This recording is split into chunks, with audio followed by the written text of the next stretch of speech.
Hello and welcome to the Gooner Talk, back again with you guys for another episode of our Let's Talk Arsenal series. I'm very happy today to be joined for the first time by Bhavs. How you doing, mate? You good? You well? Thank you very much, man. Appreciate the invite and looking forward to the video. Indeed, yes. It's been a long time coming, indeed. And I mean, massive congratulations on hitting 100,000 subscribers. I mean, I was trying to wrap my brains around Arsenal content creators, of course, AFTV and Troops, etc., and Hugh Wizzy, of course. But you must be within the top 5 Arsenal content creators to 100k. You might have done more research than me on this, but I really haven't. I haven't looked at it that way. I think I'm the 5th. I don't know. Yeah, I think it must be something like top 5 to do it. But a massive congratulations, mate, on getting there. Because I mean, what, you started the channel was it 4ish? When you really got into things on YouTube? Yeah, I mean, I posted back in 2016, but as I started properly 2019, 18ish.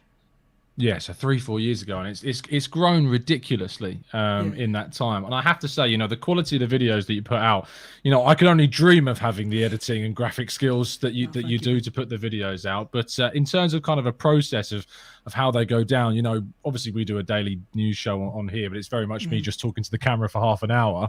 You're putting out these videos of high quality and graphics and stuff. How long are we talking to put these kind of videos together for yourself? It ranges. It could take sometimes 2 hours to 4 hours, maybe. But it's around that normally. I think the 3-hour mark is probably the sweet spot.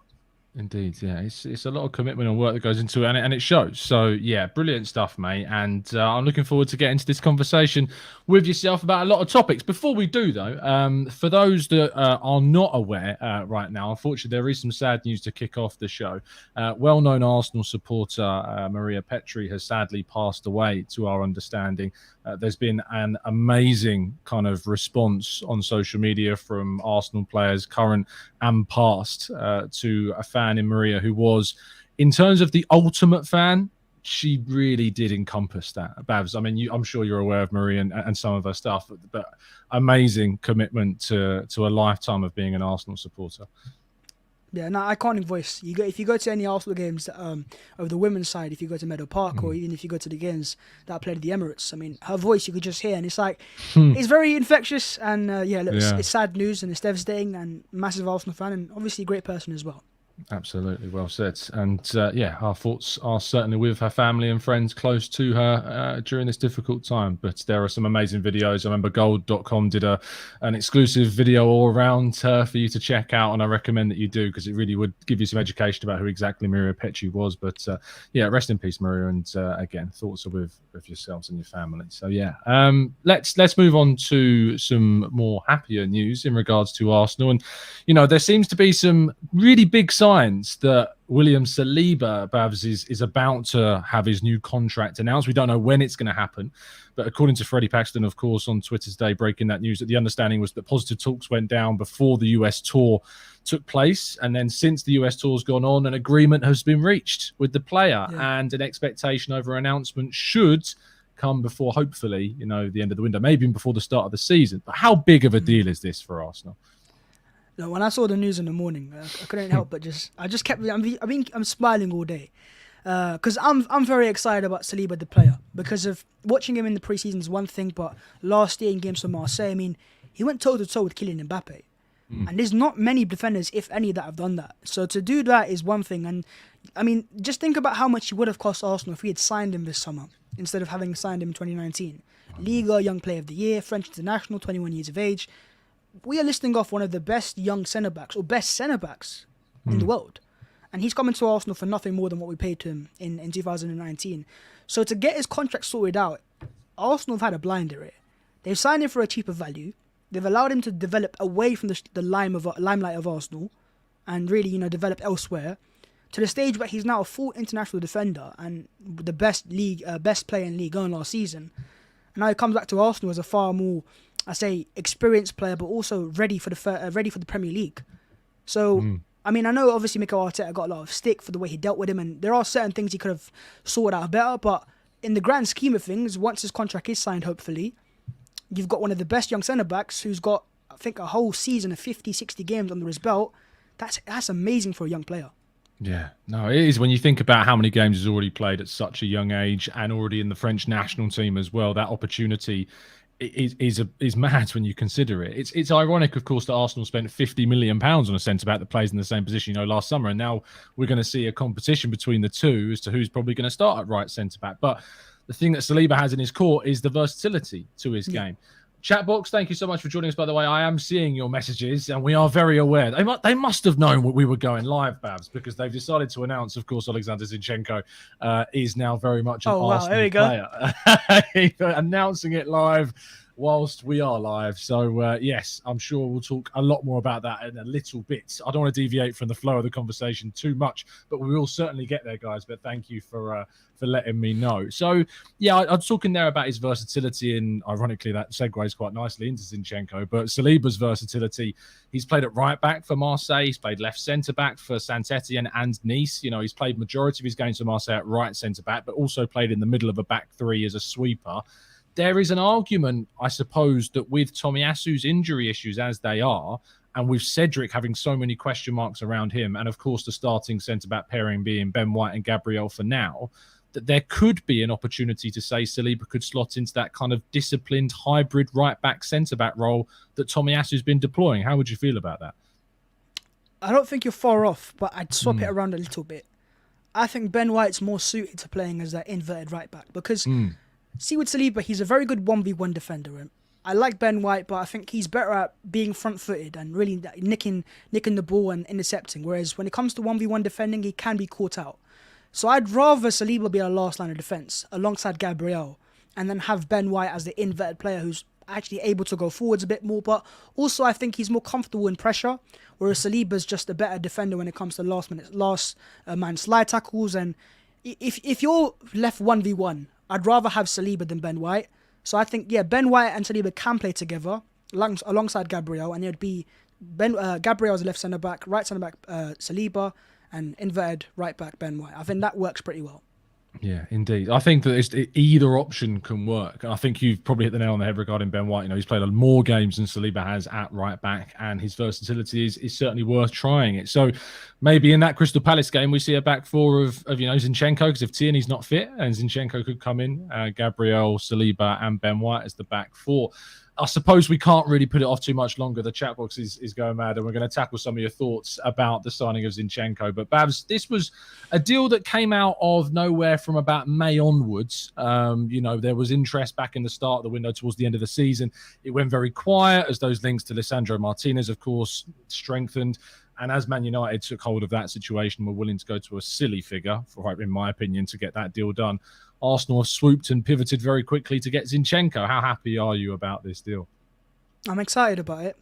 But to an extent, I don't want to come across as saying he's the best signing ever. And, I've seen some Arsenal fans think he's like this it's a world-class left-back. And he's a good left-back.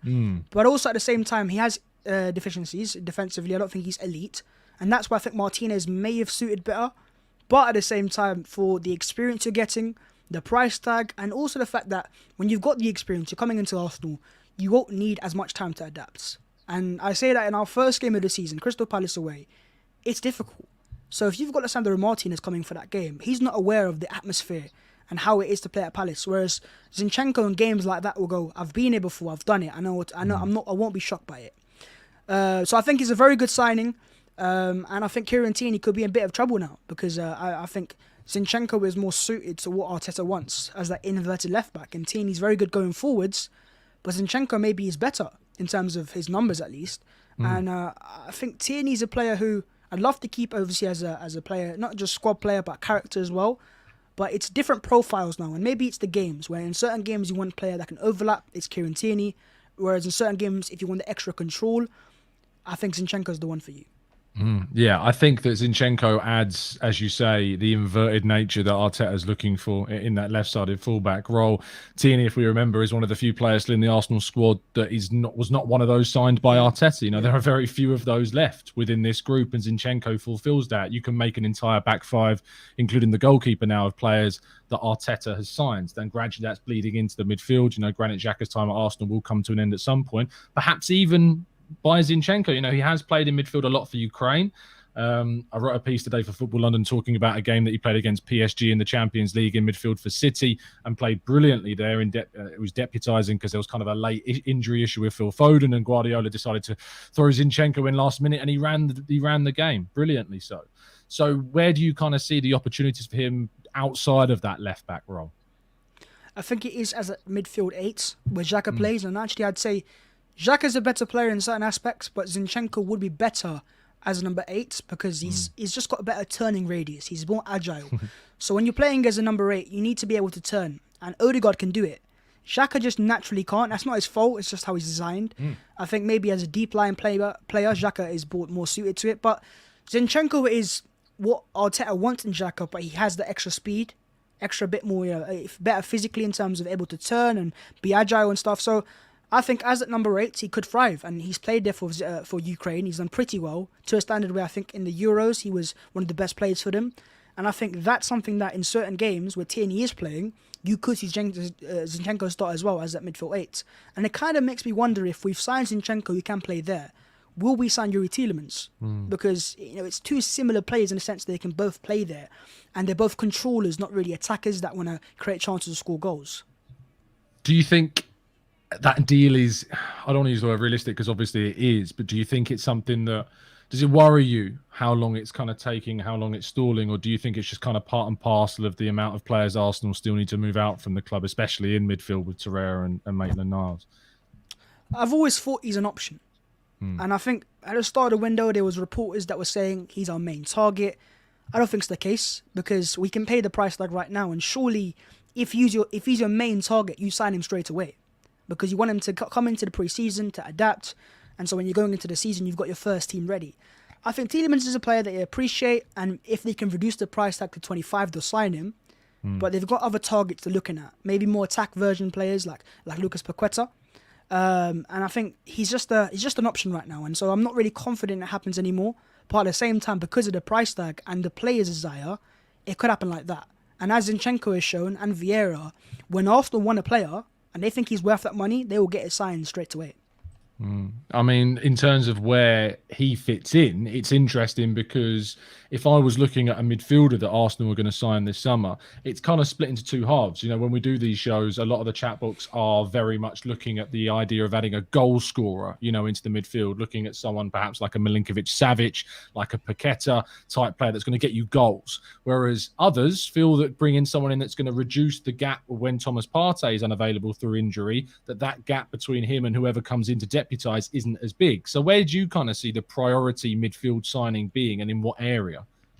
I think it is more attacking, in my opinion, because when you've got an inverted left back now, you don't need to have the extra defensive player midfield. Whereas last year with Tierney and Tavares, because they can't invert, you have to have that player that drops off with Partey. But now you've got the three of maybe a Ben White or Tomiyasu on the right-hand side, Partey in the middle, and then Zinchenko on the left. You can now have a more attack-minded player. That's where, of course, you look at Man City 17-18 team, where you had David Silva and De Bruyne, two number 10s, Back in the day, you couldn't play that. Whereas now, if you've got the players that can play midfield and cover for those guys, then I think you can have a more attack-minded player. And maybe it's more what we need as well. Because last year, even though defensively we had some bad moments, it was our attack that let us down in the games we had to score goals. So now, if you can add more goals to the team, as you've got Odegaard on the right-hand side, on the left-hand side, if you've got a player like a Paqueta who's a bigger goal threat, then I think it's more what we need. It gives us extra variation, and we're able to play Xhaka there, of course, Zinchenko there, but then also if you want that more attack-minded player, you can play a different player there, maybe as I said, Paqueta, or maybe Smith Rowe develops into that as well. Potentially. Equally different in the chat says Milinkovic-Savic or bust. Dave says he'd go for Paqueta over potentially anyone else, and also points out that Fabio Vieira is slept on. I wrote a piece about this today. Is that for Odegaard, I feel like one of the key things we needed this summer was someone to come in and compete with him for that position, because ultimately he kind of carried the creative burden of Arsenal last year. And when he wasn't on it, Arsenal weren't really on it. And so whilst we had Saka and of Martinelli on the wide areas, centrally we kind of struggled for creativity if Odegaard wasn't necessarily involved in the game as much as we would like him to. What do you make of the Vieira addition? Because it was a surprise one. It's exciting. It's very exciting because what you have there, as you said, is competition. And And Odegaard's first game back now with competition, he was on fire against Orlando. He looked like he's very decisive with the ball. And I think last year Odegaard, he became too comfortable. And when a player like him becomes comfortable, he won't produce at his best. And whereas now, when he realizes that, hey, if I don't perform now, we've got a player that not only we've signed, but also a player that Arteta wanted. So he knows that. He knows that this is a player that Mikel Arteta specifically wanted and obviously appreciates. So if Odegaard's not performing, you've got Vieira there. But likewise, maybe we don't need to sign an attack-minded midfielder because Vieira is also able to play on the left-hand side. And then you could have certain games with Odegaard and Vieira because they're both very tenacious players. And maybe I think long-term, don't be surprised if we see Odegaard move over to the left-hand side and we get a more attack-minded right-sided midfielder to have more balance because you've got the left footers there. I think we need some right-footed players as well.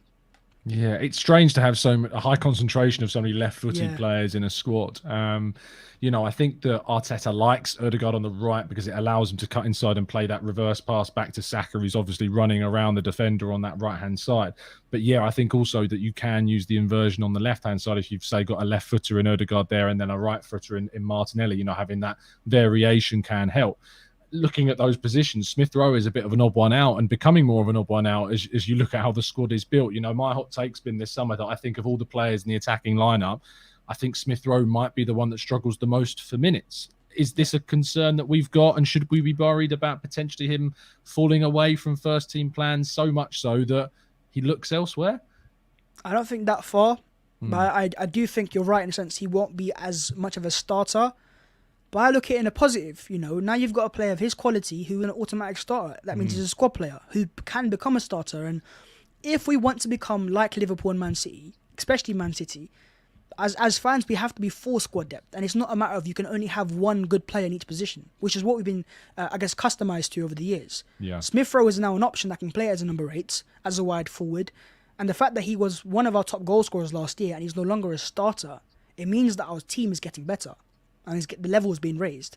So I think Smith Rowe is a player that he needs to sort out his fitness. I think when he's fit and available, he can be a real game changer. But his issue is he can't seem to remain fit for a longer period of time. And even when he is fit and available on the pitch, he can become a bit absent. I think the last game he played against Newcastle away at St James's Park, subbed off in the 55th minute. I think that kind of showed that he was fit and available, but he wasn't there mentally. So I think now he has to understand that if he wants to play for this team, he has to stamp down his authority. And when he plays on the pitch, make things happen. Because he can. Because when he's on fire and in confidence, in that first half of last season, he was scoring goal after goal. And that wasn't no coincidence. He's a very good ball striker. He's very incisive in the final third. And it was the reason why when we brought him into the first team back in December 2020, the team's level raised. Is because he is a good player. It's just that he needs to sort out the fitness side of it, whether it's a diet thing or a physique or workout. He has to become more fit and available, and then we've got a player there as well. I think people forget as well quite quickly how young, a lot of these guys still are. Exactly. 21-year-olds, 20-year-olds are peppered throughout this squad. And we're going to, again, next season have a lot of young players. We probably, despite adding Jesus and Zinchenko, who, to be fair, they're additions that are only 25 years of age. It's hardly old, but in the context of Arsenal, it looks old because we've got so many players younger than them. We will still probably have one of the youngest teams, if not the youngest average side again, in the league next season. We've added another young player in Marquinhos, of course. Vieira's only just turned 22 in May, I think it was. He spent the whole of last season scoring 7 goals and getting 16 assists at the age of 21 for Porto, which is quite the achievement as well. So, it's that side of it that still I think that whilst we are critical at times, rightly, Smith Rowe is still 21 years of age, which is mad to think about at the same time. And we're talking about his future, despite the fact that he added everything that we wanted to his game last season, which was goals. That was the big thing for Smith Rowe, was can he add goals to his game? And he did. The thing with 5 subs this season, I think, is that we're going to see a Smith 100%. Rowe that's got more opportunities to come off the bench, be impactful. Obviously, he's going to play in, I think, those Europa League games a lot more as well, and in the cup games too. But that's going to happen for all players. We're going to see heavy rotation. Do you think we've done enough to strengthen the squad to cope with these competitions? And if we haven't, what are you targeting to try and make sure that we have got enough competition across the board? I think we have, in the most part, attack-wise, even in terms of defence to an extent, it's mainly now defensive midfield. The drop from Partey to El Neni is gargantuan. It really is, because you see Partey in pre-season, whenever he plays, the team's level raises by 5. When he comes out of the team and he's not playing, the team drops off quite a bit. And it's because he's such a specific profile. It's very rare to find players that are that good when it comes to playing incisive passes, but also good enough defensively and also able to just dictate the tempo of the play. So now Arsenal have to find maybe a younger profile that is more mature than Sambi in a sense on the ball that can play there.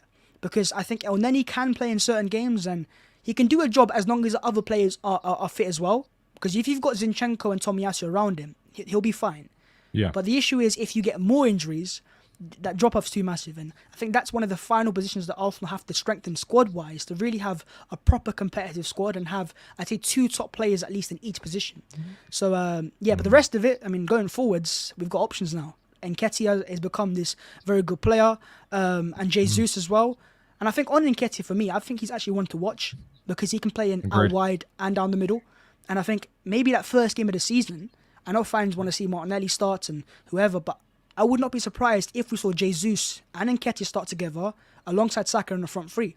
And I'd be very happy with that as well because I think Jesus and Nketiah seem to have a natural connection. Maybe that phone call they make, is helped form a connection, but there seems to really be this understanding of each other's movement. And if you watch the game against Orlando, and yeah, it's pre-season, but they were rotating. And that's the thing with Jesus is he's not just a striker. He's able to move out wide, and he's comfortable there as well. So, listen, man, we've got a lot of depth now, and there's still some areas of concern. If we can sign another centre-back maybe alongside Saliba, that would be a positive. But in the grand scheme of things, yeah, we've come a long way. Yeah, absolutely. The last question I'm going to go to before we jump into the chat box and tackle some of your questions. I've been saving some throughout, guys, so keep throwing them into the chat and we'll tackle as many of them as we can. There's a lot of love as well coming in for you, Bhavs, in the chat box. It seems it's been a long time coming, too long. Make sure you check out Bhavs' channel if you're not already subscribed. I'm sure plenty of you, if not all of you, already are, but the link, of course, is in the title of today's video, so make sure you go and subscribe. Subscribe here first as well. Subscribe on this channel. Don't forget that. See, I didn't pay him to say that. I swear, I did not pay him at all. But he knows the game. Outgoings. There's a lot of players that still need to be moved on. You list them off, and you're starting to run out of fingers when you start numbering the players we've got to move on. How confident are you that you think they will be moved on? And do you think, like I've been saying for quite some time on the channel, that it's going to be a case of the end of the window is going to be a very busy time for those outgoings to take place? I'm fairly confident because most of the players that Arsenal want to sell, they have suitors. It's just that they haven't paid the money that Arsenal wants. And it's not a thing of Edu Gaspar is turning into the Terminator again where he's terminating everyone's contracts. So I like the fact that Arsenal have used the first half of this window because we've got a long time left, by the way. I think it closes on September the 1st, right? So now what Edu Gaspar has done is that first half, sign the main players. That's fine. The second half, sell your Torreiras, your Pepes maybe, and players like that. And I think with the suitors that are out there and the position that Arsenal are in where they can go, listen, this is a player that we could still use, like in Torreira. We're able to negotiate better, and I think a lot of these players will be get rid of because as the window progresses, let's not forget that in those final few 3-4 weeks, things really start to progress and start to fast forward. And I think that will be the case where some of these players might not move until the last 3 or 4 weeks of the window, but when they start, negotiating, there'll be quick deals, and maybe the likes of Bayern can actually, I don't say get out of the club, but make that number 2 shirt available, and Saliba's contract gets announced hopefully. Well, if it is that's holding it back, it's so menial, isn't it? There's like the number just being vacated is what's holding it back. But, it makes sense. The guy literally has it tattooed on his leg at this point, Bellerin. So I suppose there is some respect you've got to give. All right, let's jump into you guys in the chat box and take some of the questions. First of all, let me address this super chat from FTL Craig. Thank you for sending the scarf over. It is now on the wall from the Fort Lauderdale Gooner. So thank you so much for sending that across. There is quite a lot of space left on this wall. So if there are any other fan groups that are interested in trying to fill it up with scarves, you can make sure you get through on our contacts there above my head on the screen for you there. It's a nice comment here from Heidi who says, you two are the best presenters. Love your work, but you need to do a show of Harry Symeou as well. Maybe we can sort that out in the near future before the transfer window finishes. Let's go to Marcus, who says, sorry, joined late. So, Bhavs, how many do we think will get in between now and the end of the window? And do you want them now to be realistic signings? I don't know how he's worded that right way, but I think you kind of get the gist of what he's saying. Yeah, I think 2. 2 is a good number because we've signed a lot of players, and fans always want brand new signings, so it's a matter of you can never have enough. But I think 2 more is realistic. New toy syndrome, as I call it. Yeah, it's a thing, innit? I'm sure next window will be the same again. We want 5 more players. I think 2 players realistic in terms of a midfielder, that whether that's more attacking or a Tielemans, of course, and I'd say a centre back. But then again, a wide forward is necessary as well. So it's very hard to just pick 2 players. But I think 2 players out of the wide forward. I think the wide forwards are more about opportunities. I think because he's a squad player that Arsenal want there, it's if they find a player that they can't resist, they'll go for. But if it's a matter of sign no one or sign someone for the sake of it, it'll be sign no one. Whereas centre back for me might be a bigger thing if they can sell Pablo Mari, which should be no problem there, and maybe Rob Holding, but I think he'll stay. So I think it'll be a wide forward and a number 8. NVR says, guys, what even is Pepe? He clearly isn't a winger and rarely takes on players like Saka and doesn't look like he has a striker's instinct to play centrally. I think that, we all know that Pepe's future probably lies outside of Arsenal. But I understand what he is. I don't know if it's a simple question saying what even is Pepe. He's clearly a winger. I think he can take players on, but he's not always successful with it. And to be honest, I think he suits a counter-attacking team. I mean, what do you kind of see of Pepe in his future? No, that's spot on. I think he is a transitional player. I think he at Arsenal he's misused. He's not Saka holds the width. He's a touchline winger. Pepe is a player that needs to play interior in the half spaces, because he can shoot. And I think we saw it last season, or the season before that, where in games where Arsenal are counter-attacking, he's able to thrive in those spaces there. And when he's closer to goal, he can shoot. He's very good at ball striking. And I think at Arsenal, it just doesn't suit him. Whereas if he is to go to a club that plays a more narrow front three, and he's more, central, then I think he could be a very, very good player there. At Arsenal, we signed him under Unai Emery. He was sacked within a few months. Arteta he tried to use him, but it never quite worked out. And I think, £72 million, get as much back as possible and just move him on. Best of luck to him. Indeed. If you are watching the video, do drop a like on the video. I'm pretty sure someone needs to refresh their page, because we're definitely not on 12 likes. There's nearly 800 of you watching. At least get to 14, Yes, 14 would be great. Record-breaking levels. Let's try and get it to Eddie Nketiah's number at least. Let's move down to some of the other questions. Adam says, do you think a tandem signing of Tielemans and Martinez made more sense, where Zinchenko would require a different profile of player alongside him? What do you make of that? I can see what he means there, 100%, because Tielemans gives us that controller, like Zinchenko on the left-hand side of the midfield, and Martinez plays left-back and centre-back, and it would have been a good signing there. But I think I'm not paying 60 million euros for him. That's what I'm making clear here. And I think Zinchenko, with that experience as well, Arsenal probably looked at it and gone, okay, you've got a Premier League experienced player here, who's available for half the price tag, who understands Mikel Arteta as well, who can play straight away, who's in the peak of his powers, and he's a very good player as well, by the way. And I thought, there's no point of paying double that for Martinez, especially for a player who was also wanting to reunite with Erik ten Hag. But with Tielemans and Zinchenko, I don't think it makes as much sense, as I keep saying. So maybe it's a thing of Zinchenko, a number 8, and a centre-back, which is why Martinez made so much sense. Yeah, I think Martinez obviously was kind of, for me, the Tomiyasu of the left, if you will, and Arteta wanted someone that was going to balance things. I think Zinchenko is a brilliant alternative to him. He doesn't give you the cover at left centre back, but I think we probably, if we're talking about signings we still need to make, if Marie's going to go, I think we need a left-footed centre back to cover Gabriel. I think that's a necessity. I know Saliba is, looks to be signing a new deal and has played there. I just think tactically Arteta loves having a left footer to be able to play those forward passes. We used to talk about on the channel quite a lot about how a left footer plays passes in kind of an L shape out to the fullback, so they run onto it, rather than the alternative being caused kind of the pass going towards you and it's harder to control, and he wants that more free flowing style. 100%. To be fair, that being said, Arteta doesn't particularly like the centre-backs passing to the full-backs. He'd rather them go to the midfielders first and then the full-backs run round and play forwards. But at the same time, I think Martinez would have been better, and that's why he was the priority, but not 30 extra million quid better than Zinchenko, and it just contextually didn't really work for us.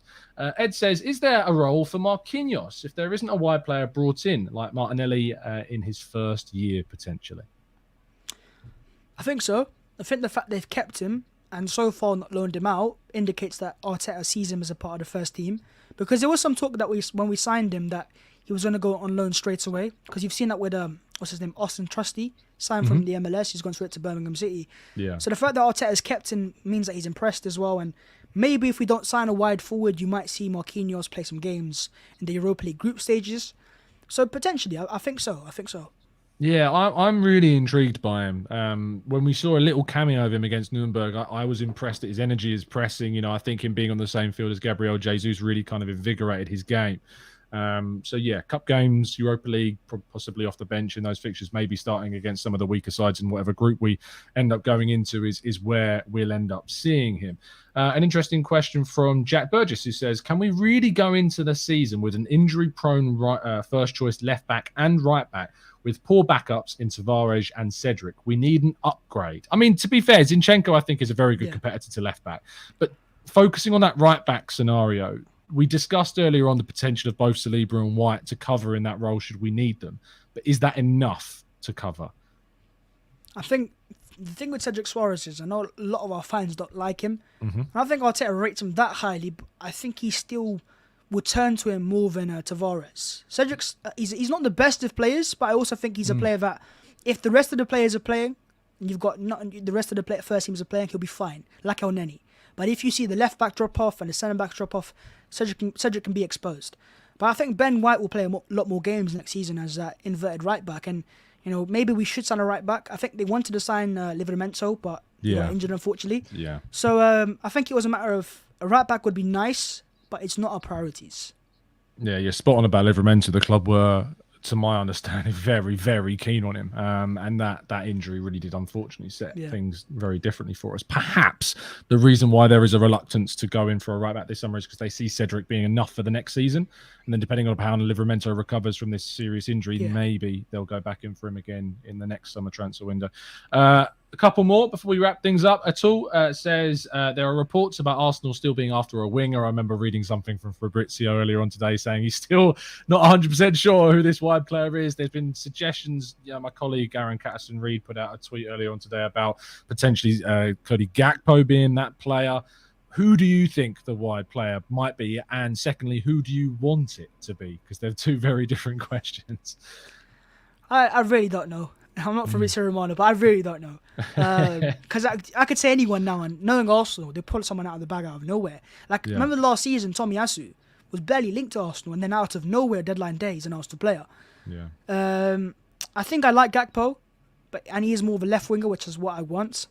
I mean, I'd love a Sané, but at the same time, I understand that's really difficult.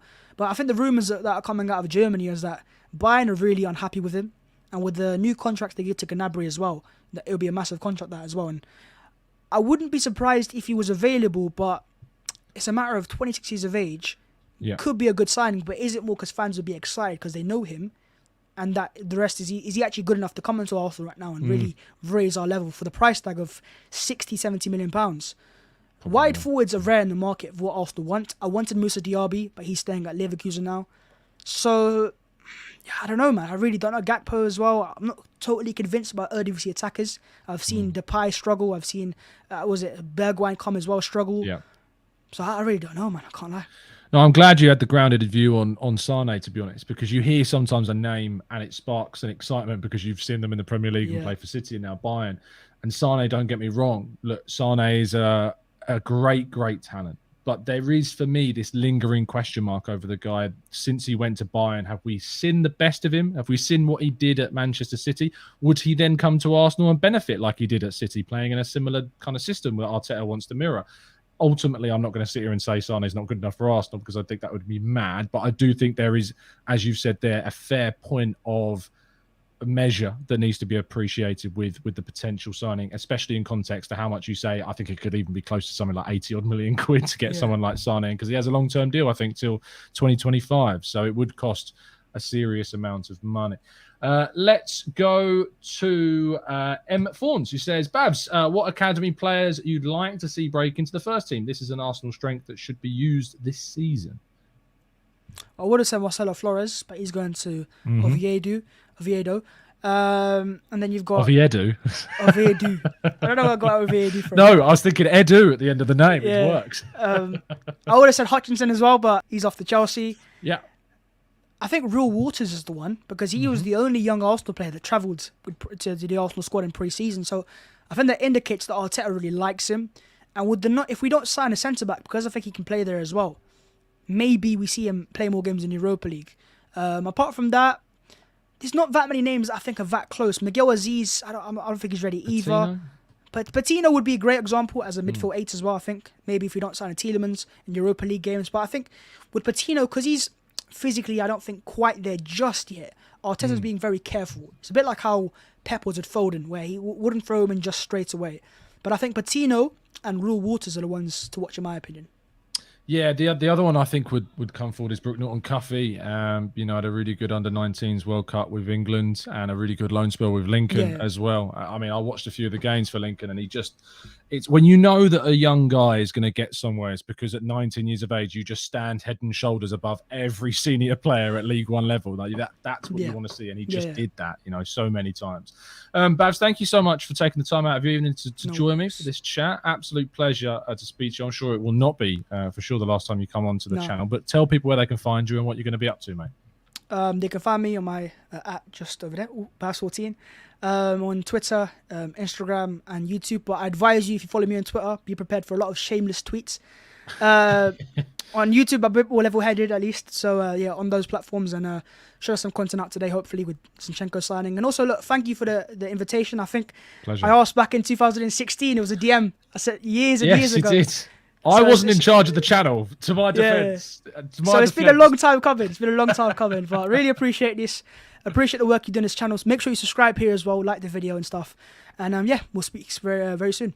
Indeed, yes. There was a comment earlier on in the show saying that we need to do a link up with Harry as well. So we'll try and see if we can make that happen at some stage. Thank you, listeners, for tuning in. I can inform you that we did manage to get it to 14. There's over 250 of you that have liked it now. Thank you so much. Please do continue to like the videos and subscribe to the channel. We recently hit 36,000, so thank you for that. And I'll be back as usual every morning, bright and early at 8 a.m, giving you all the latest Arsenal transfer news. And if you want to get even more Arsenal content, make sure that you do subscribe to Bhavs. Link to his channel is in the video title below. See you soon. Have a fantastic evening. And as always, up the Arsenal.